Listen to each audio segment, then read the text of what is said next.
ठरलं. तर मग या मालिकेच्या आजच्या भागामध्ये अश्विन सायली आणि अर्जुनला म्हणतो की दादा वहिनी व दादाचा डिस्चार्ज झाला आहे, त्यामुळे आता 5 मिनिटात आपण पुढची प्रोसेस पूर्ण करून घरी जाऊ शकतो. सायली म्हणते, बरं झालं डिस्चार्ज मिळाला आहे, आता यांना घरी जाऊन आराम करायला मिळेल. तर त्याचवेळी तिथे चैतन्य येतो आणि चैतन्य अर्जुनला विचारतो, काय मग पेशंट तब्येत कशी आहे? तर अर्जुन म्हणतो, तू वशील पेशंट मी नाही. तर चैतन्य म्हणतो, एवढा का चिडतोयस? काय झालंय नक्की? अर्जुन म्हणतो, ते राहू देत, मला अगोदर सांग की इन्स्पेक्टर सावंत यांच्याशी तुझं बोलणं झालंय का? काही कळालंय का? तर आता चैतन्य विषय बदलतो आणि अश्विनला म्हणतो, अश्विन डिस्चार्ज झालाय ना, सगळी प्रोसेस कंप्लीट झाली आहे ना, मग आपण आता निघायचं का? तर अर्जुन म्हणतो, थांब चैतन्य, मी तुला काहीतरी विचारलं आहे. इन्स्पेक्टर सावंत यांच्याशी तुझं बोलणं झालं आहे का? तर ते काय म्हणालेत ते मला ऐकायचं आहे. चैतन्य, माझ्यापासून कोणतीही गोष्ट लपू नकोस. आता मात्र चैतन्याचा नाईलाज होतो. चैतन्य म्हणतो, अर्जुन, इन्स्पेक्टर सावंत यांनी महिपा शिकरेकडून सत्य वधून घेण्याचा खूप प्रयत्न केला, परंतु काही केल्या महिपा शिकरे मात्र तोंड उघडायला तयारच नाहीये, तो काहीच बोलायला तयार नाहीये. अर्जुन, महिपा शिकरेला पकडून आपल्याला काहीच उपयोग झाला नाहीये असंच वाटत आहे. आता मात्र अश्विनही चिडतो. अश्विन म्हणतो, हा माणूस पोलिसांनाही घाबरत नाहीये का? तर सायली म्हणते, ते सगळं काही जाऊ देत, अगोदर आपण घरी जाऊयात आणि त्यानंतर तर आपण जे काही करायचं ते पुढच्या नंतर पाहत गेल. तर अर्जुन म्हणतो, सायली, एक काम करशील का? तू बायको, तू अश्विन सोबत घरी जाशील का? कारण मी जरा चैतन्यासोबत पोलीस स्टेशनला जातो, कारण त्या महिपा शिखरेची शाळा आता मलाच घ्यावी लागेल. सायली म्हणते, अहो तुम्ही काय बोलताय? डॉक्टरांनी तुम्हाला आराम करायला सांगितले आणि तुम्ही आता पोलीस स्टेशनला जाताय. अश्विन भाऊजी, तुम्ही तरी समजाव यांना, माझं तर काही ऐकायलाच तयार नाहीयेत. अश्विन म्हणतो, दादा, अरे तू काय बोलतोयस? तुला आरामाची गरज आहे, त्यामुळे तू आता घरीच दिसेल. अर्जुन म्हणतो, नाही, मला जोपर्यंत महिप्त शिखरेकडून सत्य वधवून घेता येत नाही तोपर्यंत मला काही शांत आराम करावासा वाटणारही नाही, त्यामुळे प्लीज मला जाऊ द्या. सायली म्हणते, अहो तुमच्या तब्येतीच्या बाबतीत मला कोणताही खेळ चालणार नाही. डॉक्टरने तुम्हाला आराम करायला सांगितले.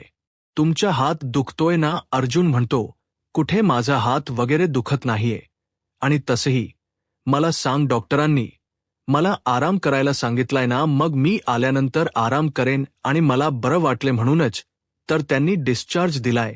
तू काळजी करू नकोस. सायली म्हणते, म्हणजे तुम्ही माझं ऐकणारच नाही आहात का? तर अर्जुन म्हणतो, सायली, तुला माझी शपथ आहे, आता कुठे आपण जिंकत आलो आहोत. मला प्लीज थांबवू नकोस. काही करून सिनियरचा अपघाताचा मास्टरमाइंड कोण आहे हे आपल्याला कळायलाच हो. काही झाल तरी आता आपल्याला थांबायचं नाही. आता सायली शांत असते. अर्जुन म्हणतो, बायको तू शांत आहेस म्हणजे तू परवानगी दिलीस हो ना? असं म्हणत आता अर्जुन चैतन्यासोबत पोलीस स्टेशनला निघालेला असतो. सायली थांबवण्याचा प्रयत्न करते, परंतु अर्जुन काही थांबायला तयार नसतो. आता सायलीचाही नाईलाज होतो. तर दुसरीकडे पाहायला मिळतं, अर्जुन आणि चैतन्य पोलीस स्टेशनला पोहोचलेले असतात. आता अर्जुन महिप्त शिखरेकडून सत्य कबूल करून घेण्यासाठी त्यांच्या समोर बसतो आणि म्हणतो, महिप्त कस आहे ना? आता तू पूर्ण अडकलायस. आता काही केल्या तुझी सुटका होणार नाही, पण मी तुझी शिक्षा कमी करू शकतो. मला माहीत आहे सिनियरचा तू अपघात घडून आणला होतास, यामागे तुझा हात नाहीये किंवा हे सगळं काही तू केलं नाहीयेस. या सगळ्यामागे तुझा कोणीतरी बॉस आहे की ज्याने तुला हे सगळं काही करायला भाग पाडलं होतं, आणि तुझा बॉस कोण आहे हेच मला ऐकायचं आहे. आता तू त्याला वाचवण्याचा का प्रयत्न करतोयस? प्लीज त्याला वाचवण्याचा प्रयत्न करू नकोस, त्याने काहीही फायदा होणार नाही.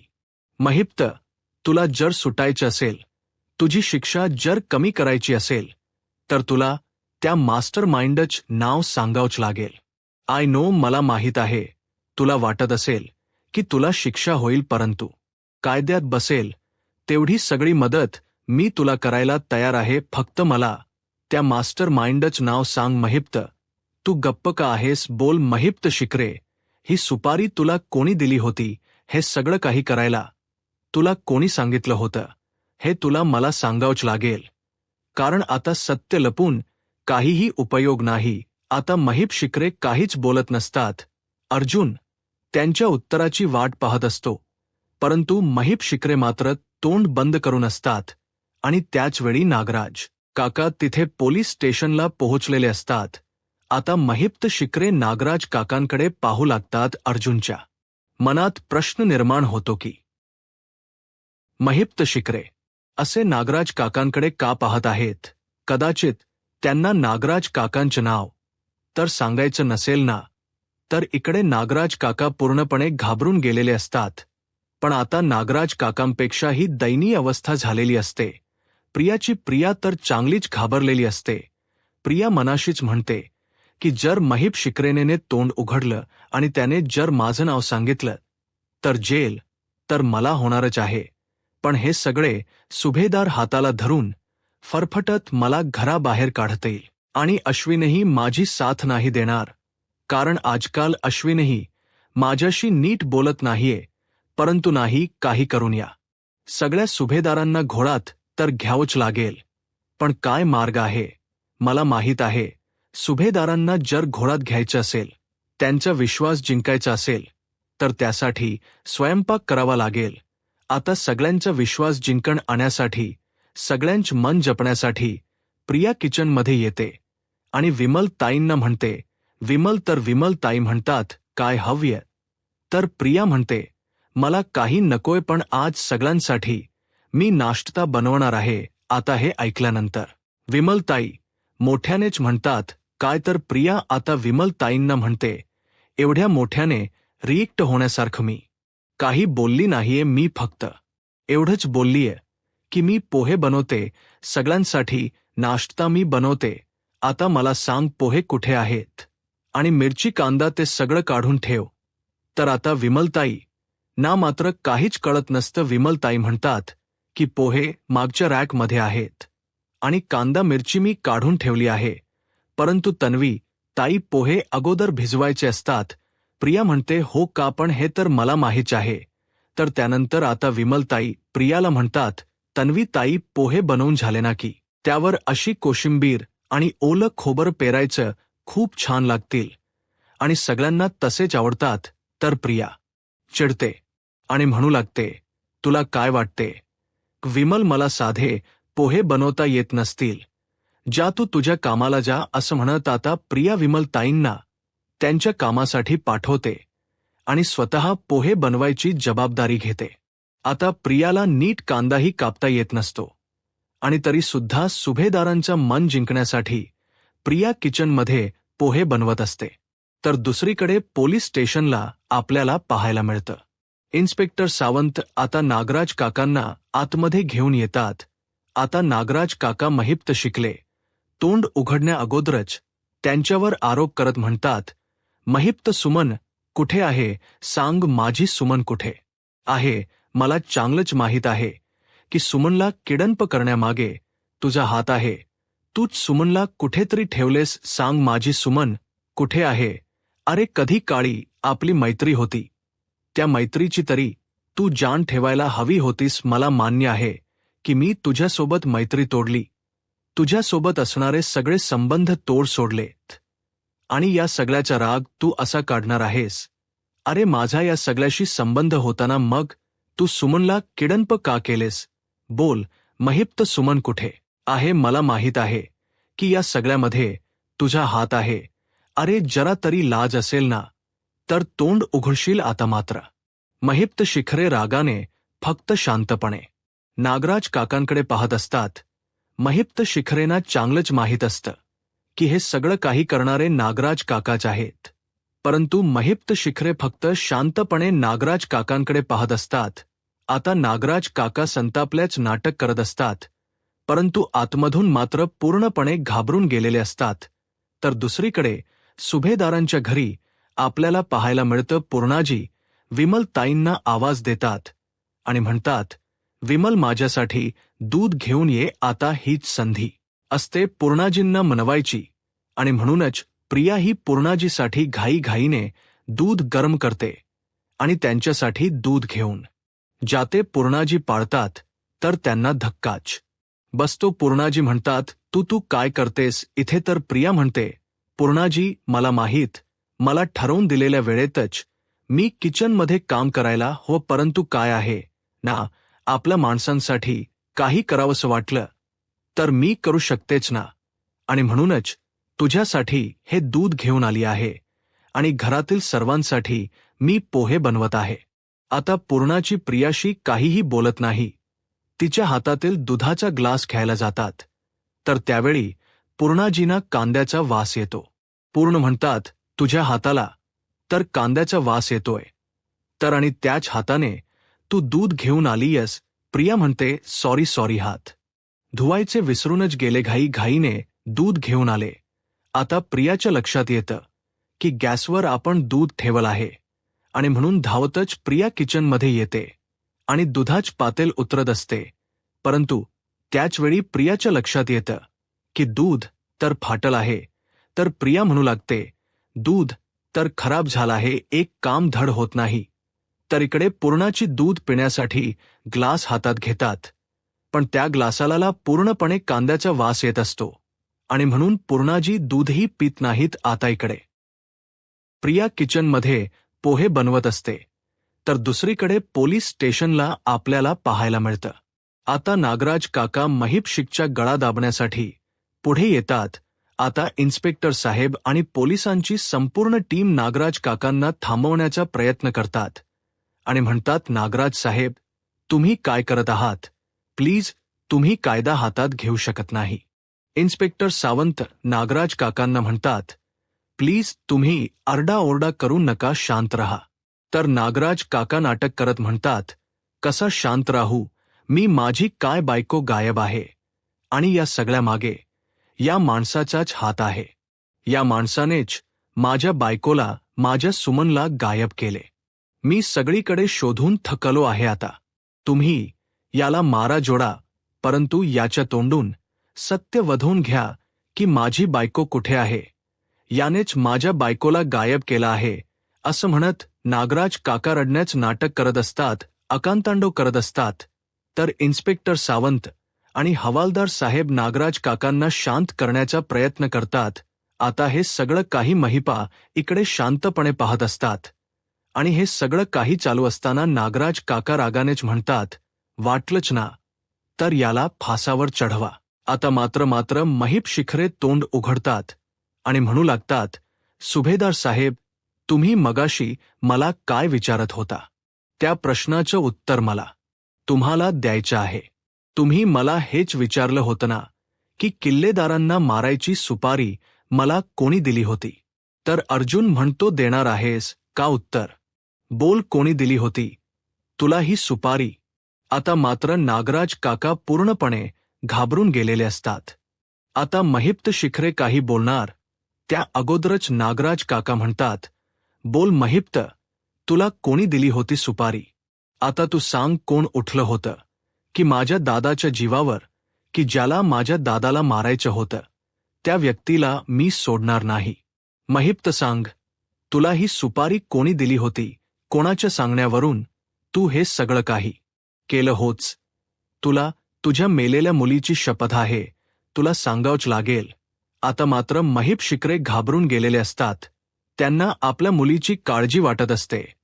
तर आता महिप्त शिखरे काही बोलू नयेत, म्हणूनच नागराज काका पुढे म्हणतात, मला माहीत आहे आतापर्यंत तू खूप पाप केलेस, खूप गुन्हे केले आहेस, खूप खूनही केले आहेस आणि या सगळ्याची शिक्षा आता तुझ्या मुलीला भोगावी लागत आहे. आतापर्यंत तुझ्या मुलीने तुझ्या कर्माची शिक्षा भोगली आहे आणि म्हणूनच शेवटी तिला जेलमध्ये शेवटचा श्वास घ्यावा लागला, जेलमध्येच मेली ती. हे सगळं काही महिप्त तुझ्यामुळे घडलं आहे. आज तिचा आत्मा तडफडत असेल, तिच्या आत्मेला शांती मिळायला हवी आहे. महिप्त असं म्हणत आता साक्षीच नाव घेत महिप्त शिकरेंना घाबरवण्याचं नागराज काका काम करत असतात. नागराज काका पुढे म्हणतात, तू पाप केलीस आणि या सगळ्यामध्ये तुझी पोरगी अडकली. सांग आता तर सांगूनच टाक की तुलाही ही सुपारी कोणी दिली होती, म्हणजे तुझ्या पोरीच्या आत्मेला शांती तरी मिळेल.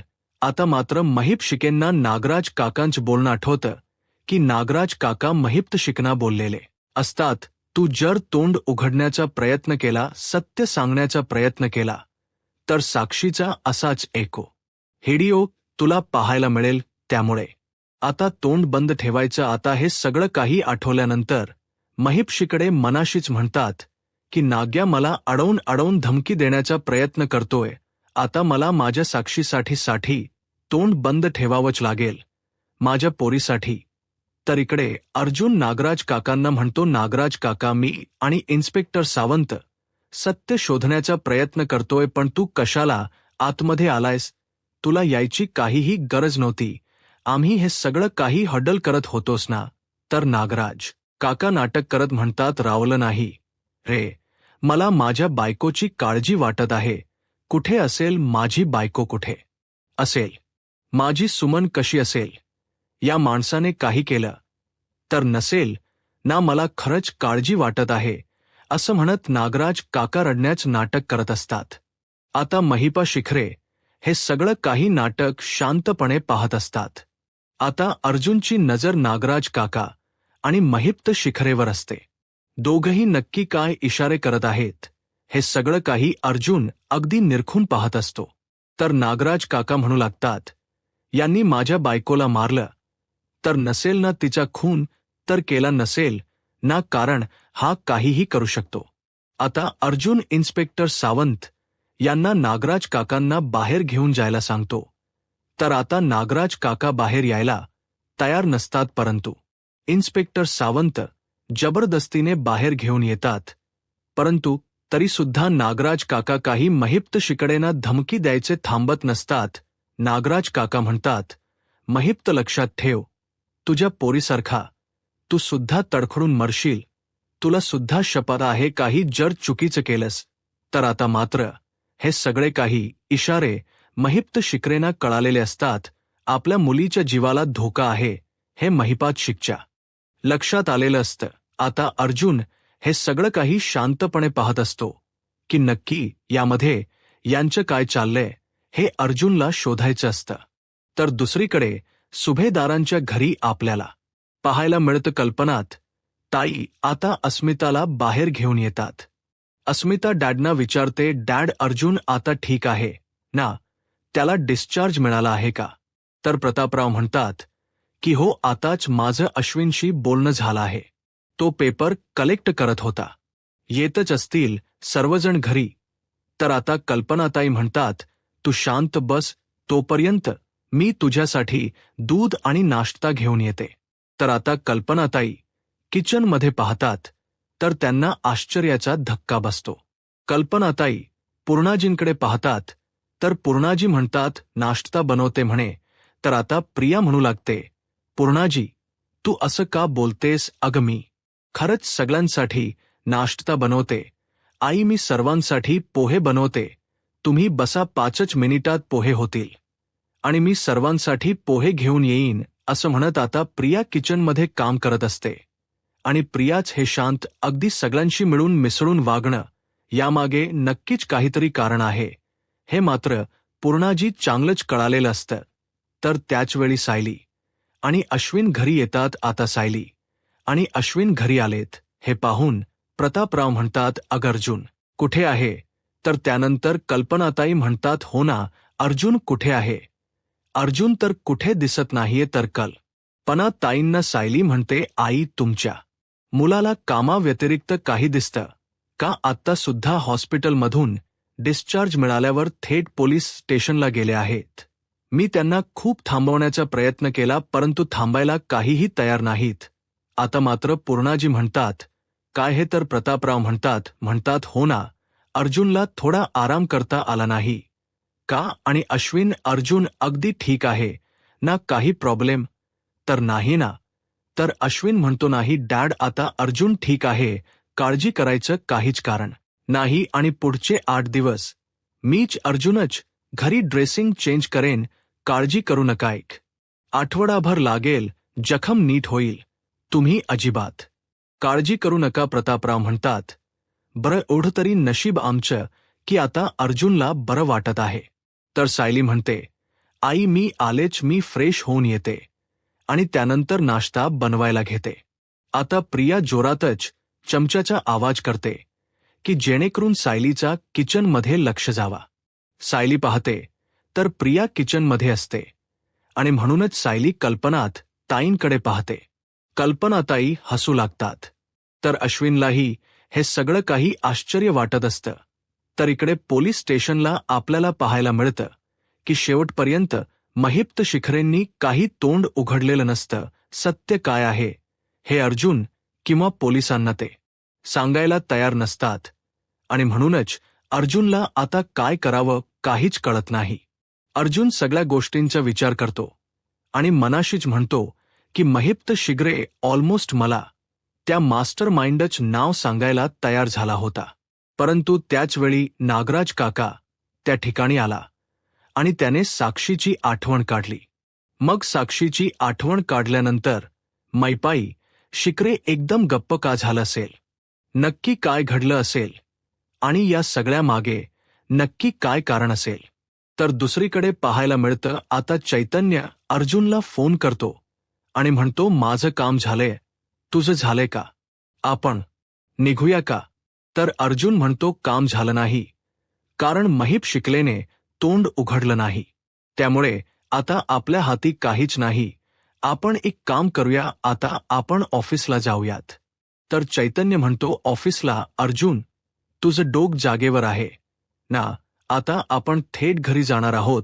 अर्जुन म्हणतो, थोड्या वेळासाठी तरी आपण ऑफिसला जाऊयात ना, म्हणजे माझी 1-2 काम आहे ती पूर्ण करूयात. तर चैतन्य म्हणतो, नाही, मी तुला ऑफिसला घेऊन जाणार नाही. अरे माझ्या जबाबदारीवर, मी हॉस्पिटलमधून तुला डिस्चार्ज मिळाल्यावर थेट इथे पोलीस स्टेशनला घेऊन आलो आहे आणि जसं घेऊन आलोय ना तसंच आता तुला घेऊन मला खरी जावं लागेल, कारण नाहीतर सायली वहिनी माझ्यावर चिडेल आणि तिच्या राही ही मला परवडणार नाही. तुला परवडणार आहे का? तसं असेल तर तू जा. तर अर्जुन म्हणतो, चुली मलाही नाही परवडणार, पण एक काम करूया ना. तर आता अर्जुन काही बोलणार, परंतु अश्विन अगोदरच फोन ठेवतो. आता मात्र अर्जुनला काहीच बोलता येत नाही. तर दुसरीकडे सुभेदारांच्या घरी सर्वांना तर आश्चर्याचा धक्का बसतोच. तर अश्विन प्रियाला विचारतो, तन्वी तू आणि किचनमध्ये? तर प्रिया म्हणते, हो मला माहीत आहे, ही काही माझी स्वयंपाक घरातली वेळ नाहीये, तरी सुद्धा म्हटलं सगळ्यांसाठी काहीतरी बनवावं आणि म्हणूनच मी तुम्हा सगळ्यांसाठी पोहे बनवत आहे. गरमागरम पोहे 5 मिनिटात तयारच होतील. तुम्ही सगळ्यांनी बसून घ्या. तर अश्विन म्हणतो, अगोदर मला पाहावं लागेल की सूर्य नक्की कुठल्या दिशेला उगवला आहे. तर प्रिया म्हणते, अश्विन तू तरी नको ना मस्करी करू, मला माहीत आहे सर्वजण खूप टेन्शनमध्ये आहेत. सुमन काकू भेटत नाही म्हणून सगळ्यांनाच काळजी वाटत आहे.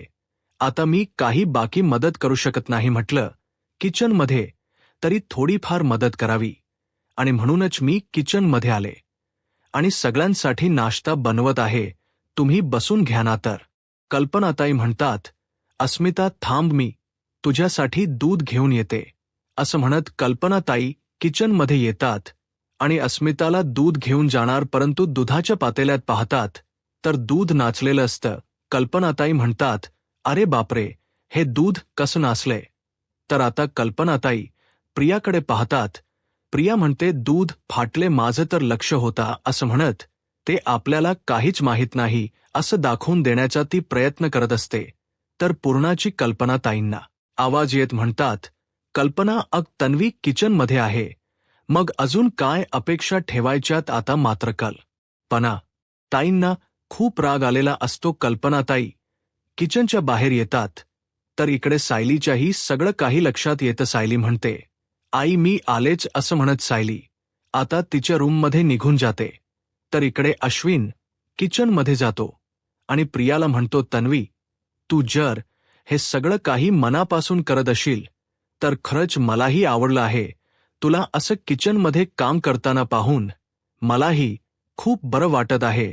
थँक्यू की तू सगळ्यांची काळजी घेतेस, प्रिया म्हणते अश्विन.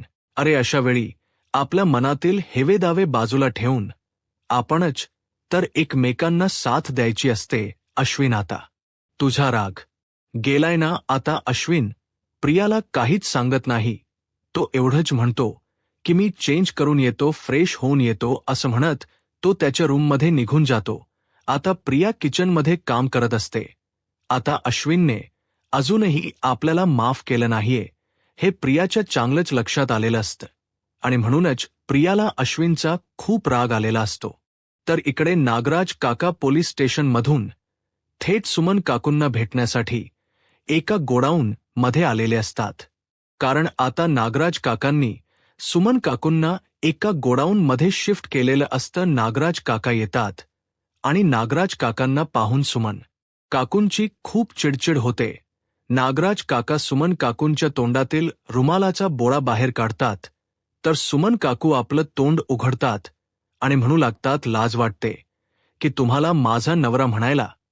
तुम्ही एवढ्या खालच्या पातळीला उतराल असं मला कधी वाटलंही नव्हतं आणि तुमच्याबद्दल मी असा कधी विचारही केला नव्हता. तर नागराज काका उलट सुमन काकूंना म्हणतात, मलाही कधी वाटलं नव्हतं की तू असं काहीतरी करू शकतेस. अजूनही तुझ्यातली मस्ती जिवंत आहे. एवढं सगळं होऊ नये तुझ्यामध्ये काहीच बदल घडला नाहीये का? म्हणजे अजूनही तू बोमलतेच आहेस. माझ्या नजरेला नजर देऊन बोलतेयस म्हणजे अजूनही तुझा मांस उतरला नाहीये का? खरंच सुमन तुला मानलं पाहिजे. आता सुमन काकू चिडतात आणि नागराज काकांना म्हणतात, तुमच्यातला माणूस मेलाय का हो? मला तरी असं वाटत की तुम्ही राक्षस झाला आहात. राक्षस म्हणजे माणूस की नावाची चीज तुमच्याकडे राहिलीच नाहीये. माणसांबद्दलच प्रेम, माणसांबद्दलची दया तुम्हाला येतच नाहीये. म्हणजे तुमच्याकडे बघून असं वाटते की तुम्ही आताच नाही राक्षस झाला आहात, अगोदरपासूनच असाल आणि मी मात्र तुम्हाला पाठीशी घालत आलीये. मला एक सत्य कळालं आहे, भाऊजींचा अपघात तुम्हीच घडून आणला होता ना. या सगळ्या मागे तुमचाच हात आहे ना. मला सगळं काही लक्षात येत आहे. हे सगळं काही तुम्ही केले आणि ते मला कळालं आहे. त्यामुळे आता सत्य लपून ठेवण्यात काहीच अर्थ नाहीये. आता मात्र सुमन काकूच हे बोलणं ऐकून नागराज काका घाबरून गेलेले असतात. तर दुसरीकडे पाहायला मिळतं, प्रिया सर्वांसाठीच नाश्ता घेऊन येते. सर्वांसाठी तिने पोहे बनवलेले असतात. आता प्रिया कल्पन ताईंना म्हणते, आई तुमच्यासाठी. तर कल्पनाताई म्हणतात, मी नंतर घेईन. तर आता प्रिया इथे अस्मिताला, अश्विनला, सर्वांनाच पोहे देते. तर प्रिया पूर्णाजींना म्हणते, पूर्णाजी अग तू सुद्धा पोहे घे ना, खाऊन घे. आणि हो सर वांनी खा आणि मला सांगा की पोहे कसे झाले आहेत. आणि त्याचवेळी अर्जुन आणि चैतन्य खरी आलेले असतात. तर प्रतापराव म्हणतात, अर्जुन अरे आता तुझी तब्येत कशी आहे? तर अर्जुन म्हणतो, मी आता एकदम ठीक आहे. तर प्रतापराव म्हणतात, अर्जुन अरे बस ना तू. तर अर्जुन बसताच पूर्णाजी म्हणतात, अर्जुन अरे तुला बघण्यासाठी आम्ही सकाळी सर्वजण हॉस्पिटलला येणारच होतो, परंतु तेवढ्यातच आम्हाला कळालं की तुला डिस्चार्जच मिळाला आहे. पण अर्जुन मलाही कळालं नाही की तू हॉस्पिटलमधून सुटल्यावर लगेच पोलीस स्टेशनला का गेला होतास. अरे आरामाची गरज आहे तुला. तर अर्जुन म्हणतो, पूर्णाजी तस महत्वाचं काम होतं. कारण महेश शिकरे तोंड उघडत नव्हता आणि काही झालं तरी त्याला बोलतं करायचं होतं आणि त्यासाठीच मला पोलीस स्टेशनला जावं लागलं. तर चैतन्य म्हणतो, आणि तसंही मी अगोदरच डॉक्टरांना सांगितलं होतं की लवकरात लवकर अर्जुनला डिस्चार्ज द्या, कारण मला सायली वहिनीच्या हातचे पोहे खायचे आहेत. तर अस्मिता हसतच म्हणते, हो मग बस ना, पण आज पोहे सायली वहिनीच्या हातचे नाहीयेत तर तन्वीच्या हातचे आहेत. आता मात्र अर्जुन आणि चैतन्याला धक्काच बसतो. आता रिया चैतन्याला म्हणू लागते, चैतन्य रे बस ना, मी तुझ्यासाठी आणि अर्जुनसाठी पोहे घेऊन येते. असं म्हणत प्रिया पोहे आणण्यासाठी जाते. तर इकडे प्रतापराव म्हणू लागतात, अर्जुन अरे तू पोलीस स्टेशनला का गेला होतास आणि तू पोलीस स्टेशनला जाऊन काही उपयोग झालाय का? तसं पण पोलीस होतेच ना, तिथे त्याने त्यांचं काम केलं असतं. अर्जुन म्हणतो आज नाही उपयोग झालाय, पण आज ना उद्या नक्कीच उपयोग होईल. आज महिप्त शिकले. ऑलमोस्ट मास्टर माइंडचं नाव सांगणारच होता, परंतु माहीत नाही तो गप्प का झाला. आणि त्याच वेळी अर्जुनला नागराज काकांच बोलणं आठवतं. आता त्या ठिकाणी प्रिया आलेली असते. तर अर्जुन म्हणू लागतो, पण शेवटी किती दिवस तो गप्प राहणार आहे. आज ना उद्या त्याला तोंड उघडावंच लागणार आहे. आणि आज ना उद्या तो सत्य सांगेलच. आता हे ऐकताच प्रिया मात्र पूर्णपणे घाबरून गेलेली असते. तर पुढील भागामध्ये आपल्याला पाहायला मिळतं, आता नागराज काका सुमन काकूंना म्हणतात, सुमन गप्प बस, माझं डोकं फिरवू नकोस. सुमन काकू म्हणतात, तुम्हाला काय वाटतंय?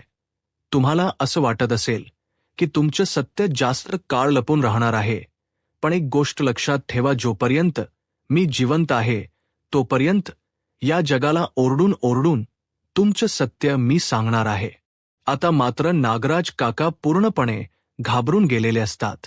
तर दुसरीकडे आता नागराज काका प्रियाला भेटतात आणि घडलेलं सगळं ज्यावेळी प्रियाला सांगतात, ते प्रिया म्हणू लागते की आपल्याला असं काहीतरी करावं लागेल की आयुष्यात महिप शिकरे कधीही आपलं नाव घेणार नाहीत. तर नागराज काका प्रियाला म्हणतात, त्यासाठी आपल्याकडे एक हुकमी एका आहे. तर प्रिया म्हणते, आता तोच हुकमी एका वापरण्याची वेळ आली आहे. तर इकडे आता अर्जुन पुन्हा एकदा महिप्त शिखरेंना भेटण्यासाठी पोलीस स्टेशनला आलेला असतो. अर्जुन महिप्त शिखरेंना म्हणतो, महिप्त तुला काय वाटते? तू जर मला सत्य नाही सांगितलं तर मला मास्टर माइंडच नाव कळणार नाही, परंतु त्या अपघाताचे सर्व डिटेल्स मला आहेत. त्यामुळे आता तो मास्टर माइंड माझ्यापासून लपणार नाही. तू नाव नाही सांगितलं तरी सुद्धा मला कळणार आहे की तो मास्टर माइंड कोण आहे. आता मात्र महिप्त शिखरेंना काय करावं काहीच कळत नसतं. ते अर्जुनकडे पाहत असतात. आता घाबरलेले महिप्त शिखरे मास्टर माइंडच नाव सांगतील का आणि आपली सुटका करून घेतील. अर्जुनला सत्य कळेल. नागराज काका सत्य सगळ्या जगासमोर येईल. यूट्यूब चॅनलला सबस्क्राईब करा आणि व्हिडिओ लाईक करा. धन्यवाद.